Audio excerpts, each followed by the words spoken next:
The knock on my door that summer afternoon was not just unexpected, it was outrageous. There stood Karen, clipboard in hand, flanked by two smug HOA board members. She wasn't asking me for sugar or borrowing a lawnmower.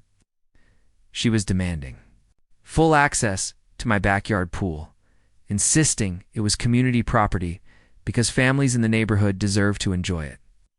I laughed at first, thinking it was one of her ridiculous pranks. But Karen wasn't laughing. Within weeks, I was slapped with a lawsuit that could have cost me everything.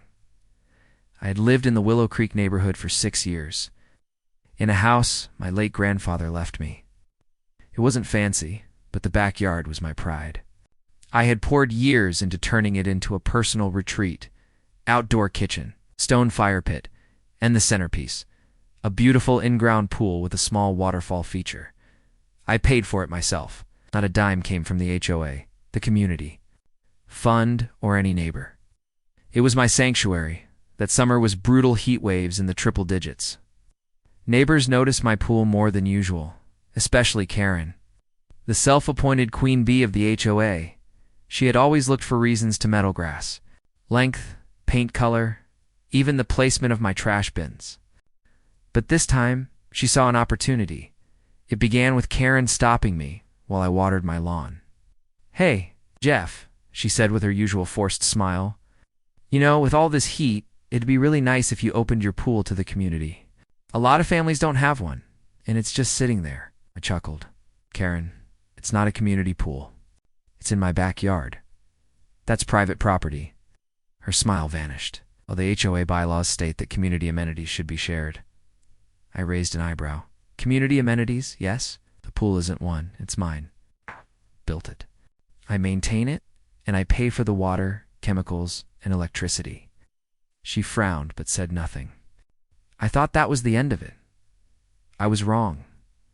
A few days later, I noticed kids from down the street climbing my fence, trying to sneak in. When I confronted them, they sheepishly admitted.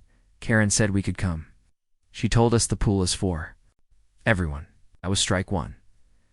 The very next weekend, Karen marched up my driveway with 2 other HOA members, Mike and Susan. Clipboard in hand, she declared, "Jeff, after reviewing the neighborhood guidelines, we've decided your pool falls under community recreational assets. Therefore, access must be granted to all residents." I laughed in disbelief. "You're out of your mind. This is my backyard, on my deed, on my property taxes. You don't get to claim it." Karen's eyes narrowed. "Refusal to comply may result in fines or further legal action." I shut the door in their faces. The next week, I found a printed notice taped to my front door. HOA community notice, effective immediately. The backyard pool located at 119 Oakwood Lane shall be considered a shared community amenity. Homeowner Jeff Daniels is required to allow reasonable access during summer months. I ripped it down and laughed so hard I nearly cried. But what wasn't funny was the mob of neighbors Karen stirred up. Families started showing up at my door, demanding pool access. Some were polite, some were aggressive. One dad shouted, "We pay dues to why should you hog the only pool in the neighborhood?" That's when I realized Karen had poisoned the entire block with lies. 2 weeks later, I received certified mail. It was a lawsuit filed by Karen and supported by the HOA. They were suing me for denial of community access to shared property and emotional damages to neighborhood children deprived of recreational facilities. I nearly spit out my coffee. Emotional damages? Because their kids couldn't swim in my pool? I called my lawyer friend Mark. After a good laugh, he got serious. "God, don't underestimate them, Jeff. Us can be vicious. But they don't stand a chance if your deed is clean." We pulled the property records. Sure enough, everything pool included was in my name alone. Not one word about community amenities. Mark prepared for battle. The courtroom was packed the day of the hearing. Karen showed up dressed like she was auditioning for Judge Judy, armed with binders full of printouts. She strutted in with the confidence of someone who thought she had already won. The judge began. "Plaintiffs, state your claim." Karen stood dramatically. "Your Honor, the defendant refuses to share his backyard pool with the community, despite..."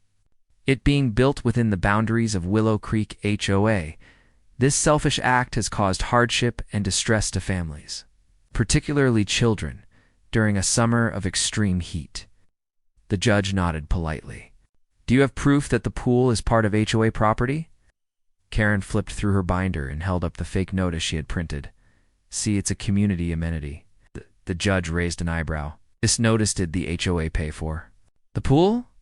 Karen stammered. Well, no. But community spirit, the judge cut her off.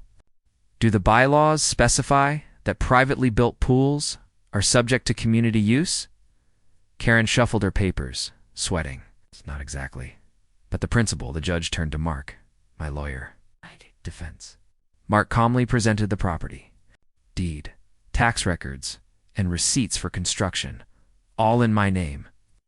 Your Honor, my client built and maintains this pool at his sole expense. There is no legal or contractual obligation to share it. In fact, the HOA has fabricated documents to harass him. The judge leaned back, unimpressed with Karen. After reviewing the evidence, the judge didn't waste time. This case is frivolous. The pool is the private property of Mr. Daniels. The HOA and Miss Karen acted outside their authority, fabricating documents and harassing the homeowner. Case dismissed. Furthermore, the plaintiffs are ordered to pay the defendant's legal fees. Gasped so loudly the whole courtroom heard. The HOA board members looked like they wanted to sink into the floor. As I walked out, Karen hissed, "You'll regret this. Nobody says no to me."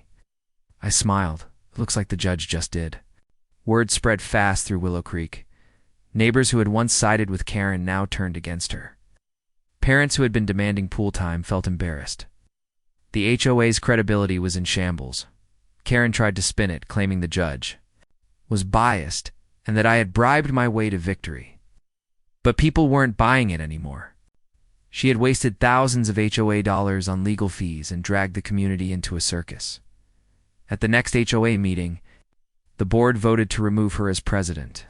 She stormed out, vowing revenge, but her reign of terror was over. The best part? With the HOA forced to pay my legal fees, my lawyer sent me a reimbursement check that nearly covered an entire year's worth of pool maintenance. Karen had essentially funded the very thing she tried to steal. From then on, I made sure to enjoy my pool guilt-free. Sometimes I'd sit on the deck, sipping lemonade, watching Karen walk her dog past my house, glaring daggers at me.